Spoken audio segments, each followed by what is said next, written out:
Hi guys, my name is Dr. Pasha Mukherjee. I'm Miss England 2019-2020 and we're here in 2020 in Istanbul.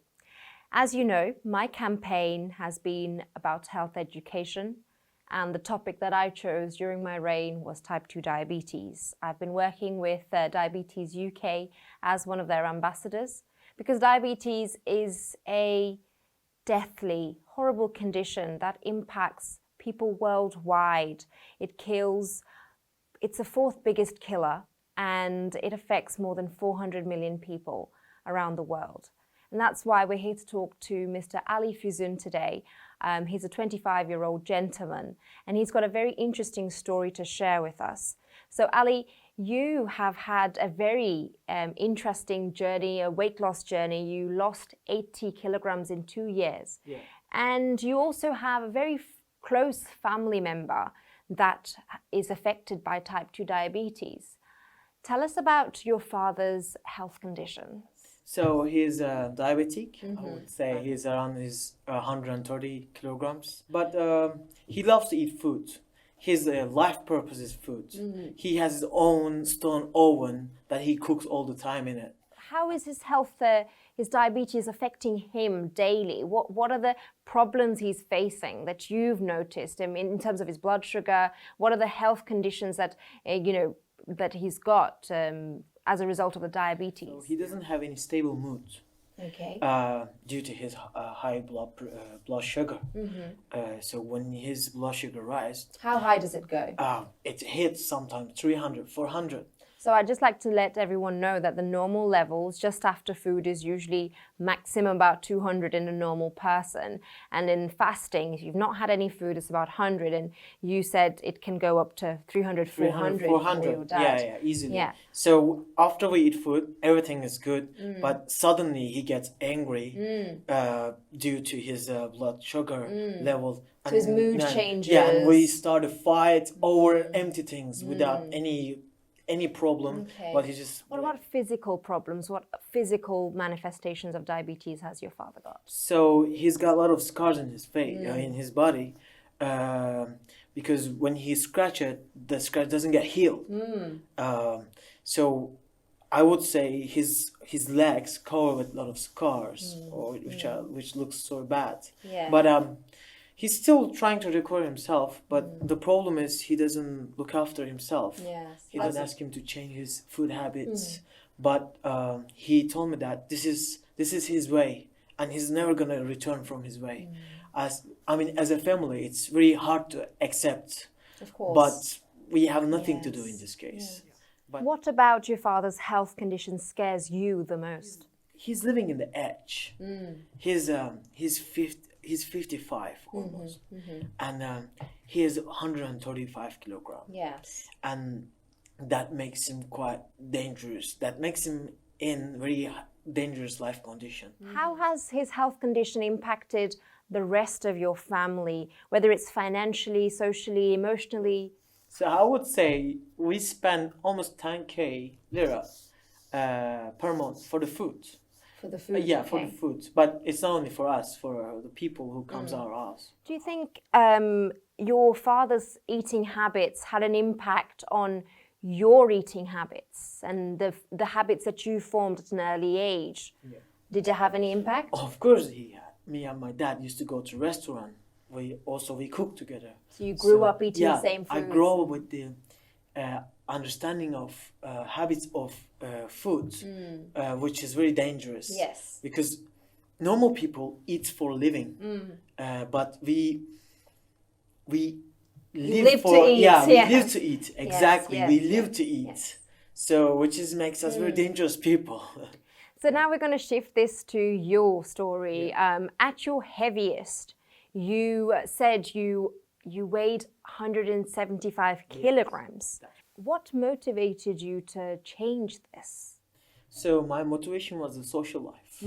So I was top of my kilogram when I was in second year of my university. I was 175 kilogram. I wasn't going out. I wasn't able to hang out with my friends just because I didn't want it due to my high overweight. And I used to play 10 hours, 15 hours game and eating all the dangerous, unhealthy McDonald's, Burger King and other foods, which changed my life. Also, that time when I realized that I have scars in my body, then that was the moment that I realized I need to make some changes in my life. Of Then course. the journey started. Were you having any other health problems at the time, whether it's mental or physical, as a result of your weight? Yeah, I was having mental problems over the girls. So I wanted to hang out with the girls. I wanted to have girlfriends. That's the natural instinct. Of course it is, yes.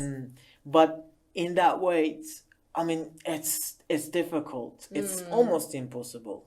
So also having someone in my life was one of my motivation. And when I lost weight, I started to be social with people. Then I realized now I'm living. Now this is life. Before I wasn't living. I was somewhere else. I was somewhere in the world, but it wasn't me. Now I feel like it's me. So that's the mental. What about the physical health problems? Are you having any specific physical health problems because of your high weight? When I walk like 10 minutes or 15 minutes, my body would cover with sweat because I was sweating a lot. That's why that would affect my mental health. Yes. Because then I started thinking, okay, if I go out, I start sweating. So why would I go out and hang out? Of course. And that was making my life torture. So Ali also mentioned that he had high blood pressure at the age of 12 and 13. Did that scare you? I passed out many times. I passed out. I passed out many times.